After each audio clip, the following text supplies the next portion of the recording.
Hi, this is Maddie Childs with Music Mastery, and in this video I am going to perform Dark Ride, the first clarinet part by Randall D. Standridge.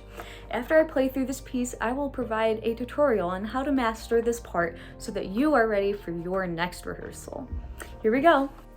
Okay, so I'm going to count the first two measures of the piece and then we will come in at bar 3.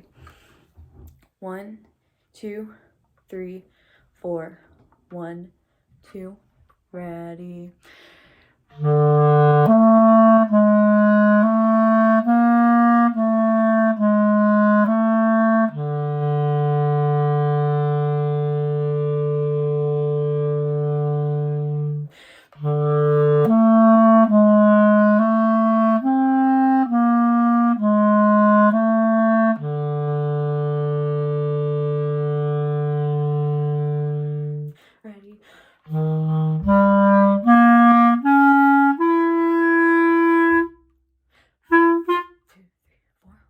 2, 3, 4.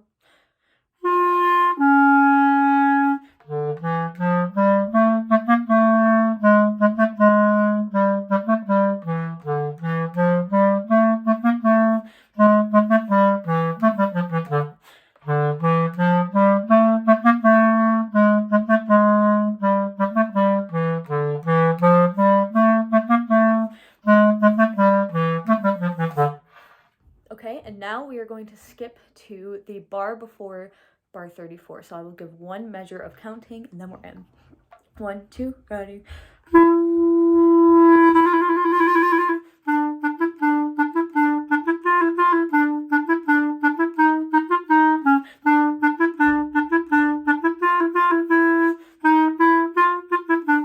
1, 2, 3, 4, 1. 2, 3, 4, 1, 2, ready.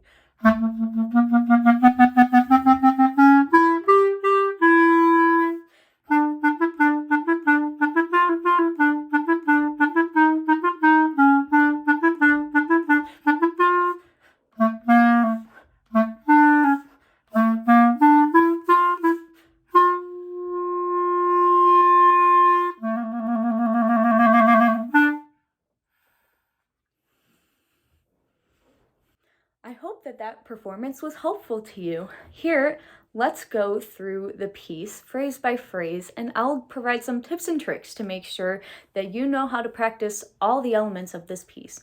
If you need more help with technique or something that wasn't covered in this tutorial, make sure to check out the fundamentals videos in the lesson library. So, first thing I see with this piece is that it's mysterious and creepy. And I also notice that we have a lot of A sharps. So this is a pretty tricky thing. So we're being mysterious and creepy. So we have a lot of accidentals with the A sharps in this song. So in measure 3 and 4 and pretty much throughout most of this piece, we got F sharps, and we're going to have to use F sharps and A sharps, and we're going to have to use alternate fingerings for those notes. And we're also going to have to use regular fingerings because of where the note is going and where it's coming from. So in measure 3, let's start on the E, and then we're going to have to play regular B. And then because we're coming from the E, we have to play the regular B natural, and then we have to flip to the A sharp. So it'll kind of look like this. And it's really tricky, but if you keep your fingers nice and close and you squeeze your fingers, it can be a lot easier to make this interval come out a lot more smoothly. But for the notes that are coming from the A sharp to the B natural, you can actually use this alternate fingering, which I cover in my chromatic fingering in my chromatic scale video, the fundamental video in the library. You can refer to that if you need to more, but here we are. We have this fork banana sliver key right here that we can use for B natural as well when we are just coming from the A sharps. Or in measure 4, you can also use it again. So you can do C and then B natural alternate fingering with the fork key. and then A sharp. But then we're going to have to flip it again and do B natural because we go back down to E. And if you don't know, there are two different fingerings you can use for E natural, for the low E natural. I recommend using the right hand, the right finger B natural, right down here, this key, because it'll make it a lot smoother so you're not using two different hands. It'll be easier to coordinate these flippy fingers and having to put down a lot of fingers at one time. It's kind of tricky. So really do that, and you can take these as slow as you need to practice this legato, or you can also practice articulating these notes as well. So I can kind of practice it like this.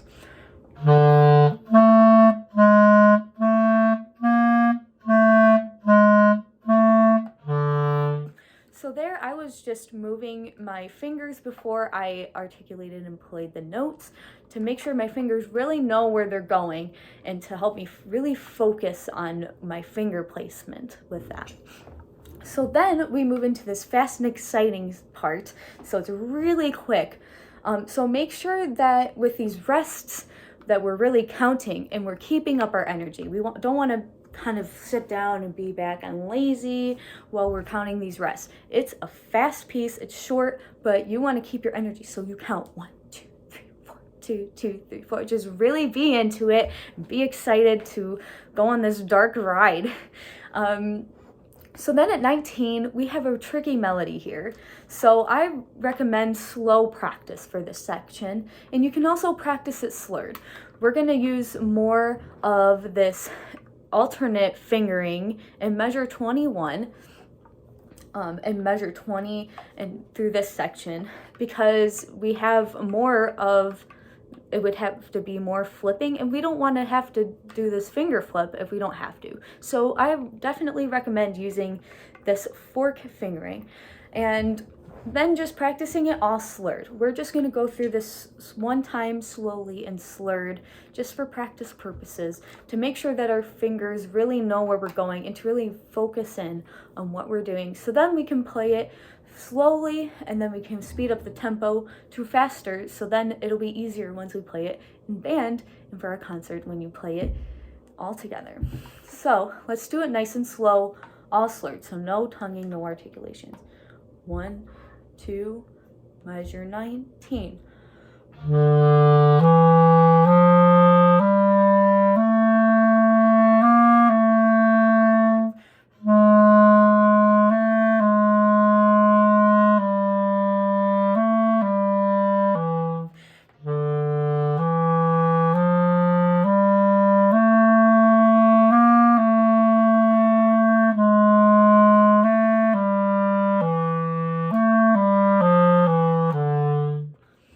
So I recommend practicing like that, and you speed it up slowly over time. You can practice it with a metronome. Just go slow to fast, and that'll really help you get this section down really well.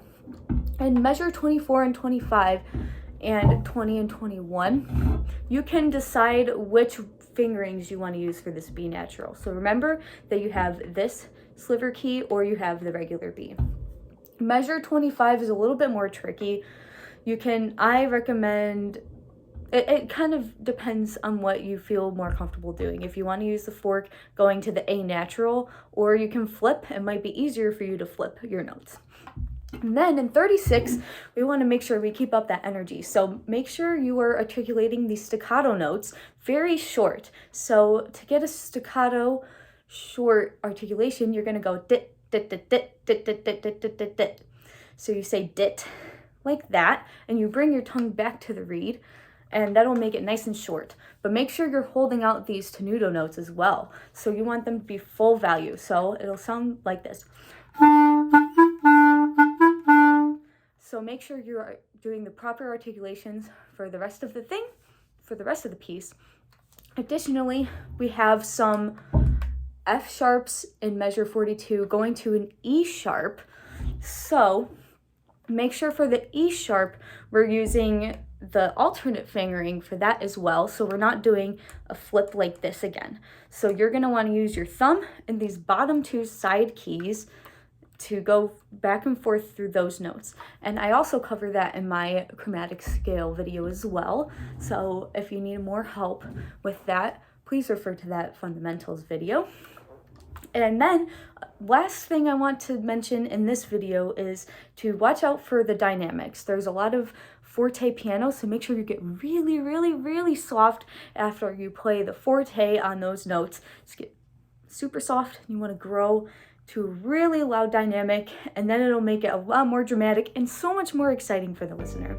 And that's all I have for you today, so I hope that this video was helpful to you. And if you are enjoying these videos, make sure to encourage other members in your ensemble to join MusicMastery.band so that everyone in your section will have their parts mastered for every rehearsal. Remember that you get 3 requests per month as a member, and we are looking forward to helping you master your next piece of music.